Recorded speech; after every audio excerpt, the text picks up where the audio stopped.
Es tiempo de abrir la Biblia juntos, de conectarnos con su palabra y de andar en el camino. Bueno, la semana pasada hablamos ya de esta historia. Es una historia fascinante en la Biblia. Es una historia fascinante que ocurre durante la época de los jueces. Y estudiamos la perspectiva de Noemí, una mujer que decide emigrar a Moab junto con su esposo, junto con sus hijos. No sabemos, pero bien podría ser que venden su heredad o su tierra en Belén. Ya veremos después que esa venta no era definitiva, si es que la hubo. Y llegando a Moab, experimentan cierto beneficio o al menos mejoramiento en su situación económica, que era terrible en Judá. Y estando allá ocurre la desgracia. A Noemí se le muere su esposo y después se le mueren sus dos hijos. Entonces queda ella sola con sus dos nueras, en una tierra forastera, en una tierra extranjera para ella. Entonces van a haber algunos temas que se van a traslapar un poco con lo que conversamos la semana pasada y especialmente entendido que pues puede que haya algunos invitados o hermanas que no tuvieron la oportunidad de estar la semana pasada. Voy a dar uno que otra referencia que ya se conversó también la semana pasada para no perdernos sobre el hilo de la historia. Pero el enfoque, a diferencia de la semana pasada, no va a ser sobre Noemí, sino sobre Ruth. Pudimos observar la transformación que tuvo la vida de Noemí la semana pasada. Una mujer que llega y regresa a su pueblo y dice: no me llame Noemí, llámenme Mara, cámbienme el nombre. Y después vemos cómo el Señor transforma drásticamente su historia. Entonces, teniendo el libro de Ruth en nuestras manos, vamos a iniciar pidiéndole al Señor que bendiga este tiempo. Padre Celestial, muchas gracias te damos esta mañana porque podemos reunirnos, aprender acerca de tu palabra como comunidad no perfecta, Señor, pero redimida.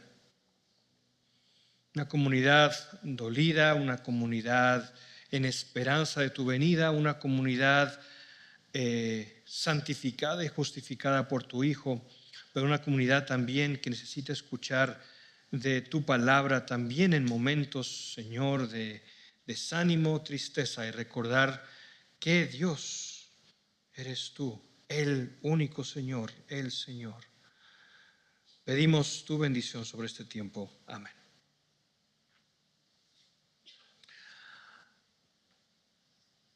Los eventos que ocurren acá no sabemos con exactitud cuándo ocurrieron, pero podríamos pensar que ocurren dentro de la etapa que cubre en el libro de Jueces los eventos de Jefté y Sansón. Entonces, si usted quisiera una aproximación en dónde ocurre en el libro de Jueces, por ahí estamos en esta historia. Y conversábamos al inicio de la introducción que pues Noemí y su esposo Elimelech deciden irse a otra tierra. Era una tierra forastera y era una tierra que tenía otros dioses. Ellos eran extranjeros en una tierra de otro dios, con otros dioses. Era una comunidad que adoraba a un dios que se llamaba Quemos. También por influencia de otras culturas cercanas es posible que existiera culto a Baal y a Astarte. Y era una comunidad que en ocasiones había tenido problemas con ellos. Si nos vamos un poquito más atrás a Jueces 3:12, dice: los israelitas volvieron a hacer lo malo ante los ojos del Señor. Entonces el Señor fortaleció a Eglón, rey de Moab, contra Israel porque habían hecho lo malo ante los ojos del Señor. Y Eglón, no solamente con los moabitas, reunió consigo a los amonitas y amalecitas. Los amalecitas, que recordemos, ya no debieron haber formado parte de los enemigos de Israel, pero por la dureza del corazón de ellos fue el caso. Entonces, amonitas, amalecitas y moabitas en contra de Israel. Sí, de nuevo, pensamos que esto ocurrió antes de los años de Jefté y Sansón. es posible que las guerras o la guerra o la invasión de Moab contra Israel hubiese sucedido relativamente hacia unas décadas. Entonces no eran pueblos necesariamente amigables. Otro Dios, pueblo que había tenido problemas con ellos en la antigüedad, y que incluso, si nos vamos a Segunda de Reyes 26 y 27, no lo leeré por cuestión de tiempo, pero en una disputa, en una batalla, un rey de los moabitas decide sacrificar a su hijo ante los dioses para lograr obtener la victoria. Es decir, esto obviamente ocurre mucho más adelante cronológicamente, pero si ocurre adelante es posible que también algunas de esas prácticas pudiesen ocurrir antes. Era una cultura que tenían un Dios extraño y que tenían costumbres muy alejadas a las del Dios de los judíos, de los hebreos, perdón. Entonces, de nuevo, tierra extraña, dioses extraños, dioses cuya adoración en muchos casos llevaba alguna práctica muy extraña. Y para estos hebreos que llegaban ahí, el no mezclarse con la cultura posiblemente tampoco les pareció muy bueno, muy agradable a las personas del lugar. Incluso pasa ahora, si vamos como latinoamericanos a otros países. Yo sé de un par de países que si uno se aferra a su forma de hablar como guatemalteco, ya después de haber vivido unos años por allá, lo ven feo, dicen, bueno, pero ¿por qué no te has adaptado? ¿Por qué no has cambiado? ¿No quieres pertenecer a esta comunidad? A ellos seguramente les preguntan, ¿por qué no has adoptado a nuestros dioses? ¿Verdad? Bueno, pasa el tiempo, Ruth pierde a su suegro y después pierde a su esposo, Kelión. Entonces era una viuda ahora, junto con su suegra viuda. Y la suegra viuda decide regresar a su tierra. Y recordamos la semana pasada la escena desgarradora que viven ambas. Encontramos en el capítulo 1, 2 veces se repite lo siguiente. Después de ponerse en camino, no sabemos por qué deciden en el versículo 7 ponerse de camino Ruth, Noemí y Orfa, no se nos dice, pero es posible que una mujer que había perdido a su esposo sintiera cierto apoyo o empatía de otra mujer que había perdido a su esposo. En esa época quedar sin esposo ahora es muy difícil y en esa época lo era aún más. Una mujer no podía tener un título de propiedad sobre un vehículo, si lo queremos poner de esa manera. No tenían la libertad que tienen las mujeres ahora. Estaba desamparada. Y en ese entonces tenía la familia que hacerse de alguna manera cargo de ella. Pero era una situación muy precaria. Y no obstante de la precariedad, no había seguro social, no había seguro en caso de fallecimiento del marido, estaba la soledad, la tristeza. Bueno, para una mujer que había quedado viuda, bien podría ser, bueno, mis hijos me van a sacar adelante. No iba a ser posible para Noemí. Para Ruth tampoco, no tenían hijos. No se nos menciona en el texto que hayan tenido niños, entonces no tenía hijos, estaba desamparada. Salen y se ponen de camino y Noemí les dice, vayan, regresen, en el versículo 8, cada una a la casa de su madre, que el Señor tenga misericordia de ustedes como ustedes han tenido con los que murieron conmigo. Que el Señor les conceda que hayan descanso cada una en la casa de su marido. En este caso su marido, y así lo traduce la NBI y la NTV, es nuevo marido, ¿okay? Porque obviamente si hablan del marido se había muerto, es el nuevo marido. Entonces las besó y ellas alzaron sus voces y lloraron. Alzaron sus voces y lloraron. Eso habla de un llanto fuerte, tristeza profunda. El texto no nos habla, el libro, de muchas emociones, pero al menos aquí quiere ser explícito. Alzan sus voces y lloran. Y no solamente eso, cuando Orfa decide regresar, de nuevo, versículo 14, y ellas alzaron sus voces y lloraron otra vez. Nos podemos imaginar las 3 viudas con ese dolor fuerte en el corazón. Nos habla de una desolación personal. No solamente había una desolación religiosa para los moabitas, era una desolación personal.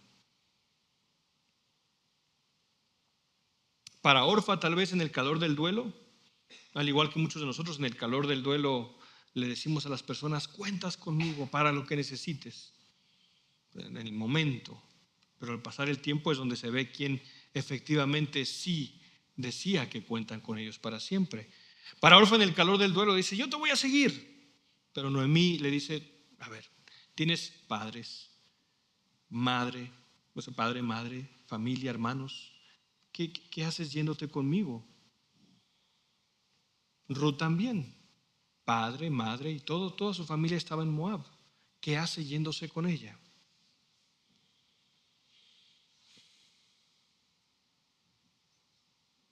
Y Orfa, por eso, decide regresar. Noemí entonces le dice: mira, tu cuñada ha regresado a su pueblo y a sus dioses. Y ahí hay un término muy importante. Regresa a la casa de tus padres, a tu pueblo y a tus dioses. Aquí no tenemos un intento de Noemí de evangelizar a Ruth. No es a tus falsos dioses, a tus dioses. No. A tu pueblo, a tus dioses, aquellos dioses en los que tú crees. Y ese término es importante por la respuesta que le da Ruth.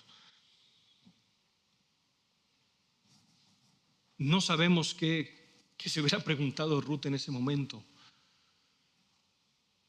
Regresar a la casa de sus padres, ¿qué tendría ya? ¿Qué pasaría con Noemí? Sin hijos que cuidaran por ella, sin personas que velaran por ella. Yo no sé si ella, de la profundidad del dolor de su corazón, que son las personas que han pasado o están pasando por ese momento, pueden entender esa unión que puedes sentir con alguien más que ha sufrido el dolor.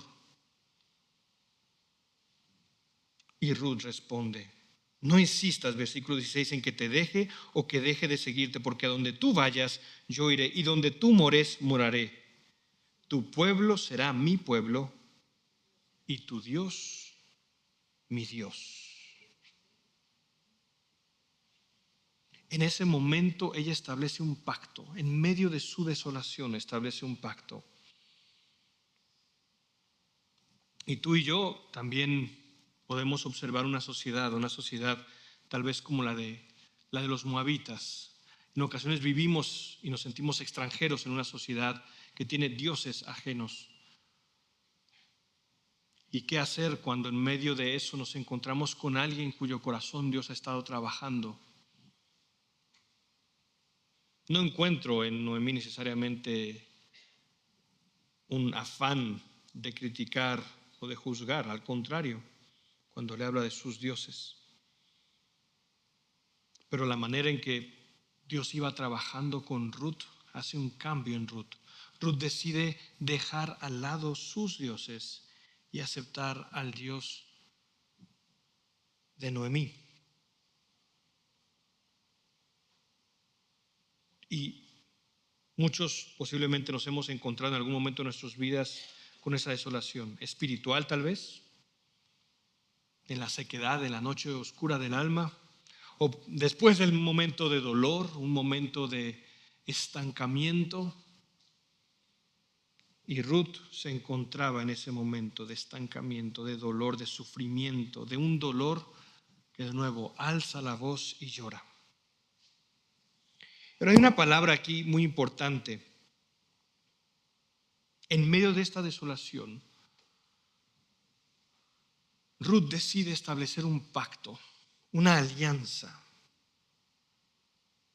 Es un pacto de misericordia y fe. La palabra va a utilizar 3 veces esta palabra en Ruth. Es una palabra en hebreo que es Gesed. Gesed. La palabra Gesed a lo largo de la Biblia tiene múltiples significados, pero se enmarca sobre una idea en general. Es una combinación de amor, lealtad, bondad y misericordia que va más allá de las obligaciones legales o sociales. Más allá de obligaciones legales o sociales. Este es central en la narrativa y muestra cómo el gesed humano, en ese caso de Ruth, refleja y canaliza la misericordia y la fidelidad de Dios. Y así destaca la importancia de la lealtad y la bondad en las relaciones humanas y divinas. Ese término se encuentra más de unas 250 veces en el Antiguo Testamento. Y cuando habla de Dios, refleja el carácter de Dios. Por ejemplo, cuando se le aparece a Moisés para dar la ley, por la segunda vez se describió a sí mismo como grande en o lleno de gesed. Grande en gesed, que se traduce como misericordia y verdad. Un amor inagotable, amor y fidelidad. La idea central, pues, de este término es lealtad o fidelidad dentro de una relación. Está estrechamente relacionado con el pacto de Dios con su pueblo, Israel. Y en lo que respecta al concepto de amor, expresa la fidelidad de Dios a su pueblo. En este caso, en esta historia, lo que hace Ruth es establecer este pacto de gesed con Noemí. De nuevo, una mujer que está en medio del dolor. ¿Y qué dice? Allí moriré y seré sepultada. Donde tú mueras, allí moriré y seré sepultada. Para las personas de esa época, el tener un lugar donde morir y ser sepultado y que no haya alguien que lo sepulte era la peor de las tragedias. O sea, ella dice, incluso la muerte, en la muerte voy a estar ahí para sepultarte, sepultar tu cuerpo. No estarás sola ni hasta en la muerte. Pero hay algo muy importante, de nuevo, muchos lo podemos decir en el calor de las circunstancias, pero Ruth lo llevó hasta las últimas consecuencias. ¿Qué implicaba esto para Ruth? Dejar atrás su familia, dejar atrás su idioma, y ahora, en lugar de ser ella la que estaba arropando a los extranjeros que vivían con ella, ella se volvería la extranjera en un pueblo que honestamente no era tan contento ni hospedador con extranjeros. Dios les había dejado muchas regulaciones y leyes e instrucciones para que fueran cuidadosos también con el extranjero. Pero en el pueblo de Israel, en lugar de reconocer que Dios los había elegido con un propósito, interpretó esa elección como favoritismo, porque somos más especiales, porque somos más importantes, somos los favoritos de Dios. Entonces separan su elección de su misión y lo vuelven un favoritismo. Eso quiere decir que posiblemente Ruth no la tendría tan fácil en este nuevo pueblo. No importando dejar a su familia, no importando dejar a sus dioses, su cosmovisión, toda una manera de entender el mundo, ella decide dejarlo y hacer este pacto de fidelidad. Y seguramente que ella conocía algo del Dios del cual hablaban estas personas. Y por eso ella es una mujer encomiable. Es un gran ejemplo para nosotros. En medio de ese dolor, establece un pacto de amor, lealtad, bondad y misericordia, más allá de las obligaciones legales y sociales. Ella permitió que su dolor se transformara. En lugar de dejar que el dolor la sepultara, permitió que ese dolor fuera una fuente de gesed. Y tanto cualquier persona en esta comunidad que experimente ese dolor, como aquellos que arropamos, debemos permitir que el gesed de Dios nos impulse, nos marque el camino, la fidelidad, así como Él ha sido fiel con nosotros, así nosotros podamos ser fiel con aquel que lo necesita. Entonces primero vemos el espacio, desolación. Después vemos un acto, gesed. Un pacto, una alianza. Y es una alianza interesante porque es una alianza y pacto femenino entre dos mujeres de fidelidad. Maravilloso. Y después tenemos el resto de eventos que suceden en la historia. Y hay una constante en toda esta historia, hay una constante investigando acerca de los temas en Ruth. Un tema constante es la fidelidad de Dios. Y no solo la fidelidad que vemos en el texto mismo, sino las referencias que se hacen a cómo Dios esperaba que el pueblo de Israel reaccionara con aquellos desamparados. Y me gustaría tocar breves pincelazos de eso. Porque regresando ya Ruth a Belén, recordamos que muchas personas en la comunidad volteaban a ver y susurraban, posiblemente chismeando o al menos preocupadas por la suerte que había sobrevenido sobre Noemí. Ruth le dice a Noemí: te ruego que me dejes ir al campo a recoger espigas en pos de aquel cuyos ojos halle gracia. Capítulo 2, versículo 2. No se quedó con las manos cruzadas. Ella tomó sobre sí la responsabilidad de proveer para su suegra en medio de su dolor. Ese era el gesed que ella mostraba. Entonces, cuando escuchan que Booz era pariente, dice: déjame ir allá. Y ella entonces fue y empezó a espigar en pos de los segadores. Y entonces pregunta Booz: ¿quién es esta mujer? Y le dijeron que pertenecía a la familia de Elimelec. Entonces él le responde: le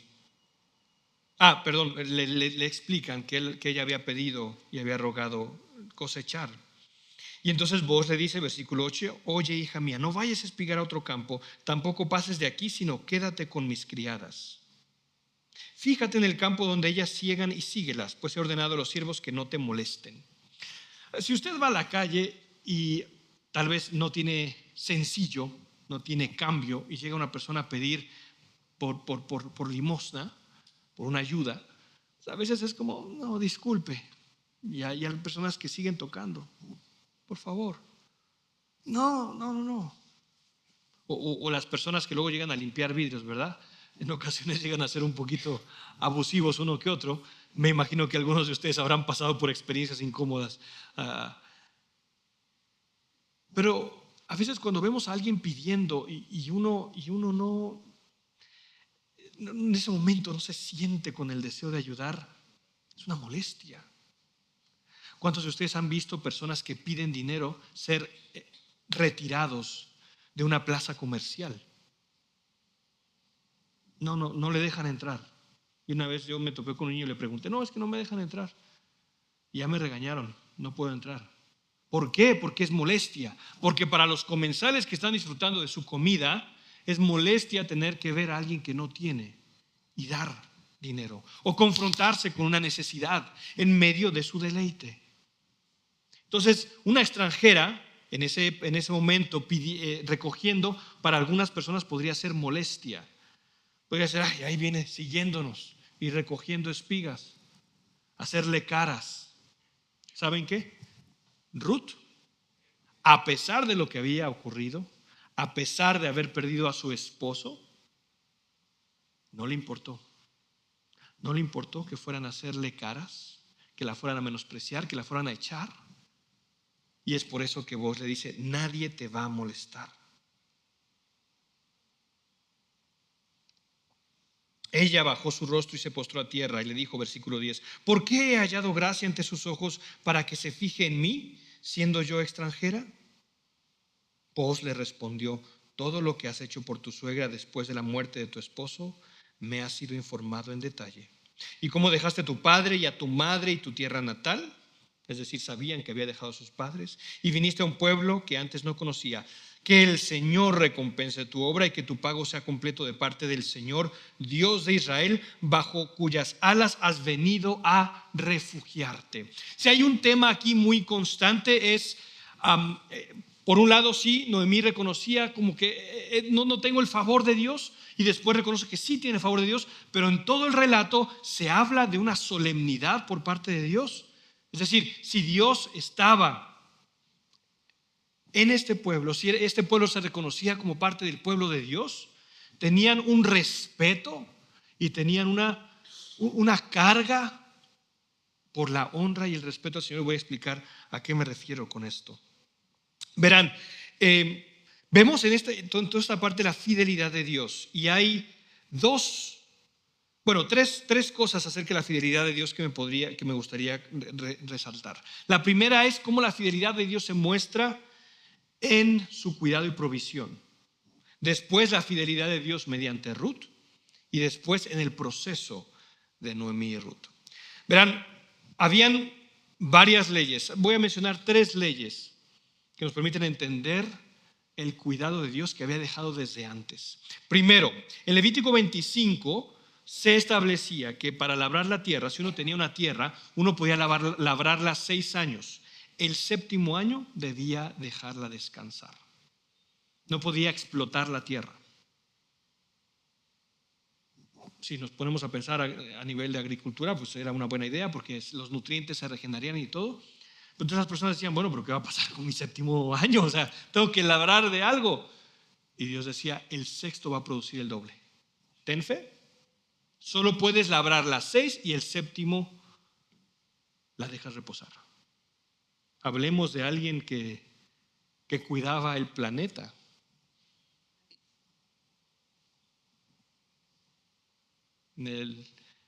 Estas leyes de responsabilidad del planeta no surgieron hace poco. Desde aquí tenemos a alguien que dice, confía en mí y deja reposar la tierra. No abuses de la tierra, de los recursos.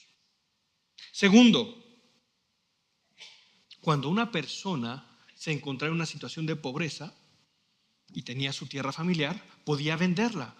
Ahora, después de venderla, Deuteronomio 25, 5 al 10 y Levítico 19, 9, no lo leeré por tiempo, esa tierra podía ser redimida. Si la persona tenía el dinero, podía decir, ¿sabes qué? Ya tengo los recursos, compro de vuelta mi tierra. Esto impedía el acaparamiento, los grandes conglomerados.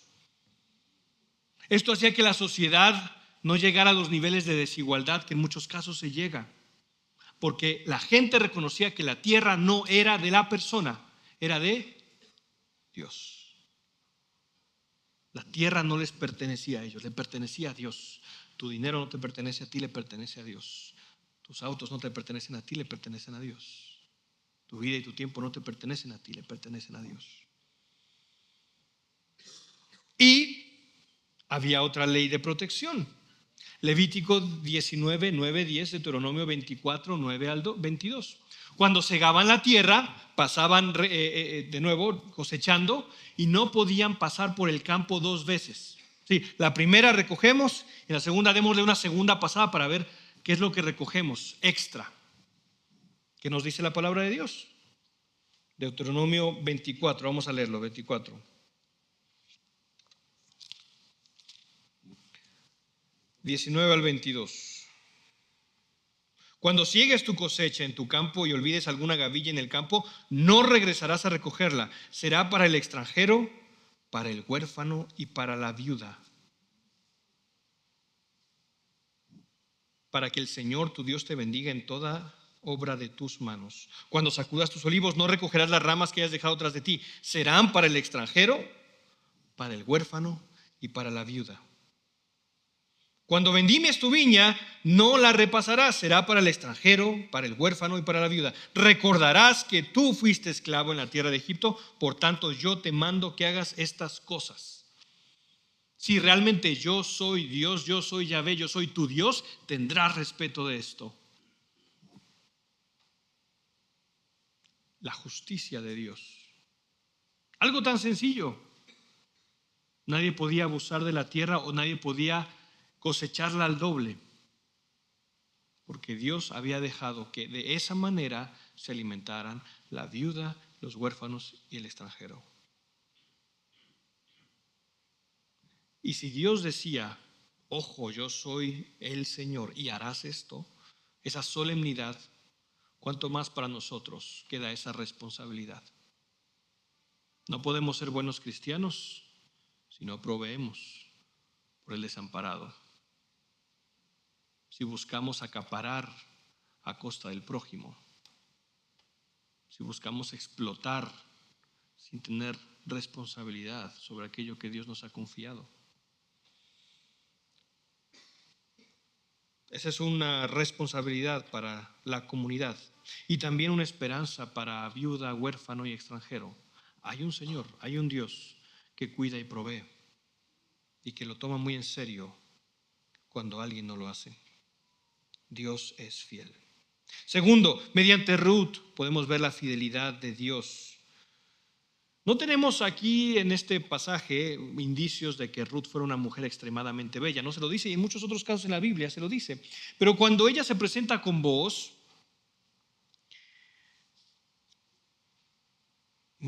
dice lo siguiente, para los que no estén familiarizados con la historia, después de que Booz se entera que es Ruth y él es un pariente lejano, entonces le dice, bueno, quédate acá, le da más trigo, le da más provisión. Y al pasar el tiempo, pues Noemí le dice, mira, él puede redimirte, porque esa es la otra parte, otra ley que había en la antigüedad. Cuando una persona quedaba sin descendencia, un familiar cercano lo tenía que redimir. Digamos, alguien podía casarse con ella y entonces el primogénito, el primer hijo, tenía que llamarse en este caso Kelión, digamos, ¿no? Kelión. Y él sería el encargado de quedarse con la heredad que le correspondía a ella.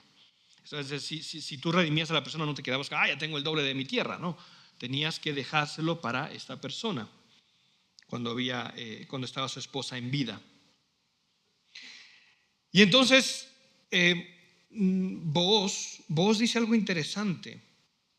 Cuando Ruth decide acercarse y toma el consejo de Noemí, y después de que ellos en las noches, después de levantar y trabajar el grano, le llaman la época de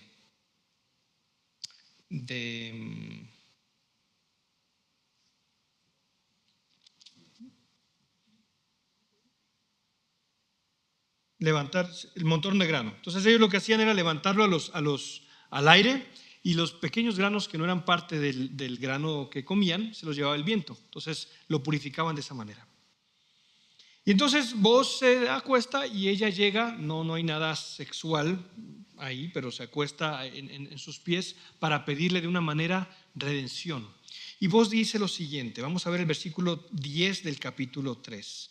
Bendita seas del Señor, hija mía, has hecho tu última bondad, Gesed, mejor que la primera, al no ir en pos de los jóvenes, ya sean pobres o ricos. Es posible que Booz ya fuera un poco más maduro. Y es posible que la bondad de Ruth haya sido conocida por tantas personas que tenía posibilidad de escoger. Es posible que Ruth pudo haberse casado con alguien atractivo, con alguien joven. Y ella decidió, con esa madurez, obedecer el consejo que daba Noemí. Verán, cuando las mujeres son jóvenes, confunden, y esto lo he escuchado de personas que han estudiado psicología, a veces cierta competencia o cierta capacidad varonil la confunden con belleza física o fuerza, y entonces piensan que el fuerte o el guapo, aquel es el competente, ¿no? Y solo al pasar el tiempo van desarrollando la mentalidad o madurez para decir, no es el guapo, el alto, sino hay otras cualidades masculinas que hacen un hombre estable. Pero eso habla de madurez. Por eso las patojitas de 13, 14 años se van con el más guapo del colegio, el más matón, el más malote, ¿no? Y al pasar el tiempo van entendiendo que no se trata del que es guapo, matón o malote. Ella mostró esa sabiduría porque pudo haberse ido en pos de otras personas, pero ella decidió seguir el consejo de su suegra y buscar la protección de Booz. Y saben, nosotros no tenemos en la Biblia muchas referencias, o al menos en este libro, de Ruth mencionando a el Señor. La única que tenemos es cuando ella hace el pacto. Y entonces ya diciendo, tu Dios era mi Dios, dice el Señor. Pero en su vida constantemente mostró que lo que él dijo, de nuevo, en el versículo 17, así haga el Señor conmigo, y aún peor, si algo excepto la muerte nos separa. El Señor, ahí ya cambia, no dice mis dioses, el Señor lo adopta. Pero el resto de su vida ella no necesitó hablar, no necesitó decir nada, pero en sus actos mostró que ella reconocía este Señor del Gesed. Ella muestra prudencia, humildad, en el versículo 2:10, siendo yo extranjera. Muestra valentía, el 2:22, aunque la gente la podía despreciar, no le importó, fue a pedir, fue a recoger, y mostró verdadera fe en sus acciones. De nuevo, no solamente el Gesed de Ruth, ella mostró prudencia, humildad, valentía y verdadera fe. Esto de una mujer que era viuda, que había perdido a su esposo. Y finalmente, no solo vemos la fidelidad de Dios en sus provisiones, en su ley, también mediante Ruth, vemos en el proceso, porque las primeras referencias, tenemos 18 referencias al Señor en este libro. Se usan en pactos mutuos, pero podemos enfatizar y contrastar, por ejemplo, el 1:21. Me fui vacía y me ha hecho volver el Señor. ¿Por qué me llama Noemí, ya que el Señor ha dado testimonio contra mí y el Todopoderoso me ha afligido? Pero va cambiando. Vemos en el 2:22 un pequeño cambio. Capítulo 2:20, perdón. Noemí dijo a su nuera: sea el bendito del Señor, vos, porque no ha rehusado su bondad ni a los vivos ni a los muertos. En el 3:10, bendita seas del Señor, hija mía, has hecho tu última bondad mejor que la primera. 4:13 y 15, y aquí termina. El Señor hizo que concibiera y ella dio a luz un hijo. Entonces las mujeres dijeron a Noemí: bendito sea el Señor. En tu vida y en tu proceso, en tu dificultad, en tu desolación, confía en el Señor. El mismo Señor que dejó la ley que declaraba claramente: no pueden desamparar, no pueden abusar, no pueden dejar desprotegidos a estas personas. Lo muestra también en la historia poco a poco de Ruth, también lo muestra durante todo este ciclo. Comienzan al principio las dudas, pero se termina viendo al final cómo el Señor fue fiel de principio a fin. Para terminar, me gustaría recordar dos cosas. Ya lo habíamos mencionado la semana pasada, cómo Ruth es parte de estas mujeres irregulares, entre comillas, que utiliza después Mateo en Mateo 1 para hablar de la descendencia de Jesús. Tamar, que incluso se menciona en Ruth. Rahab. ¿Y saben de quién era? ¿Han escuchado la historia de Rahab? Al parecer era una prostituta que deja que entren los espías. ¿Saben? De acuerdo al texto bíblico, ¿era la madre de quién? De Booz. La piedad de Booz posiblemente muestra ese cambio en ella. Esa piedad en Rahab. Ruth y Betsabé. En un comentario, Javier Picasa menciona: la judía más perfecta, la matriarca mesiánica, no es Judith ni Esther, la reina, sino Ruth, una moabita fiel a su suegra, fiel a la memoria de su difunto esposo y sobre todo fiel a la humanidad y a la vida.